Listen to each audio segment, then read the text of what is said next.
Embracing all of In Love at Ease, Everyday Spirituality with Pramukh Swami Maharaj. We're learning about how one such spiritual teacher known as Swamishri embraced all, and maybe we can learn how he did it too. One afternoon in Ahmedabad, Swamishri was patiently meeting a never-ending line of devotees. And the Sanskrit word for devotee is bhakta. A never-ending line of bhaktas, one after another. He was a very famous guru. I was counting the numbers from a distance. Each person had become a number for me, but Swamishri was still focused on the people. A man with a yellowish-white turban leaned over to ask Swamishri a private question, but he was anxious and upset. He was having trouble articulating his thoughts. The sadhus, the monks, tried to help Swamishri decipher the elderly man's question, but they were struggling too. Swamishri caught one word, Dikri, which means daughter. Swamishri grabbed his hand and said, "What about your daughter? Is she okay? Do you need anything for her? Is she studying? Is she looking to get married?" Swamishri met hundreds of devotees per day. He knew the realm of possibilities that the father's question came from. "Swamishri, my wife and I have decided to marry off my daughter to a nice boy. His parents agree, but our communities cannot agree on the type of wedding, a wedding venue, and an auspicious date. There is also a caste issue. In India, there's something called caste, which is something like a class system, like lower, middle, upper class. Originally, it wasn't a hierarchy like this, but in recent times it has turned quite oppressive, and thus there are so-called lower castes and higher castes, and people are said to never marry into a lower caste.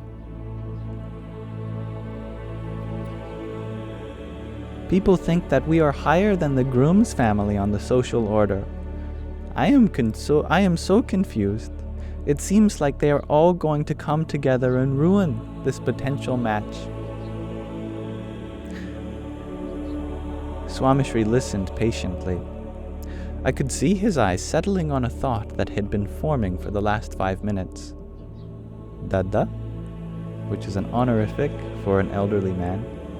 It seems like everyone has a voice, except for one person, the most important person in this situation.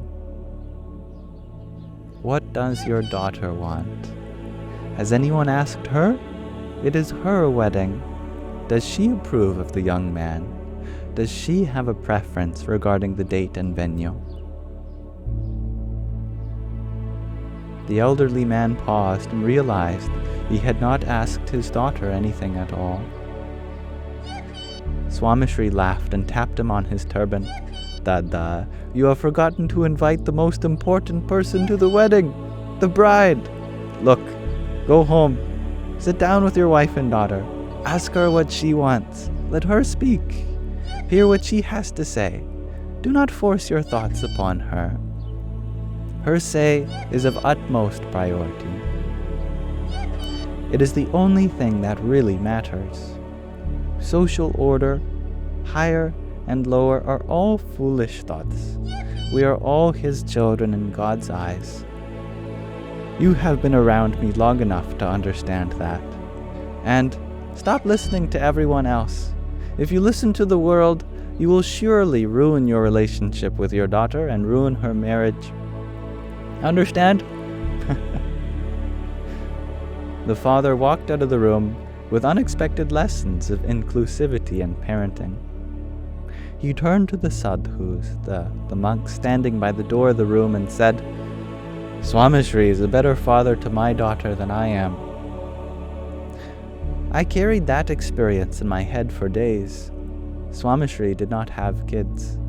He had not interacted with a young woman in over 6 decades, yet he knew exactly what support she needed. Swamishri was an advocate for her, her voice, and rights in a room full of men who could not see nor hear her. Swamishri bridged gaps over varna, which is another word for caste, the Sanskrit word, religious differences, and financial inequities in marriage for hundreds of couples. He knew that connections were formed somewhere deeper, from somewhere within.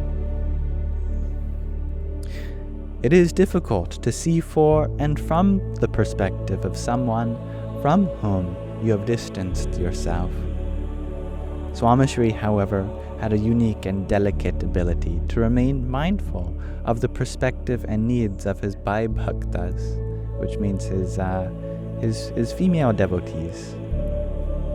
Once, a senior trustee introduced a young boy to Swamishri and suggested him as a potential life partner match for one of the senior Bhakta's daughters. Swamishri blessed the boy and asked the trustee to meet him in the room later. That afternoon, Swamishri called the trustee and inquired, "Do you remember what that young girl has studied and what she does? Do you know if she is looking for someone born and raised in America or India?" He asked several questions. The trustee was silent. He did not have any answers. Swamishri continued, "Suggesting a match, especially as the guru, is a heavy responsibility. Our daughter should never feel like she is being forced to say yes or to settle. I know that she is a surgeon. She may want to marry another healthcare professional or even wait for some time. Yes, money and education are not everything, but we should think what our daughters deserve and want too. Not just our sons." The trustee realized that Swamishri was teaching him a valuable lesson. Matchmaking is not a simple task, but a labor of love. Swamishri ensured young women were equally represented when others failed to do so. And let's pause our reading of In Love at Ease there for now. So, thank you.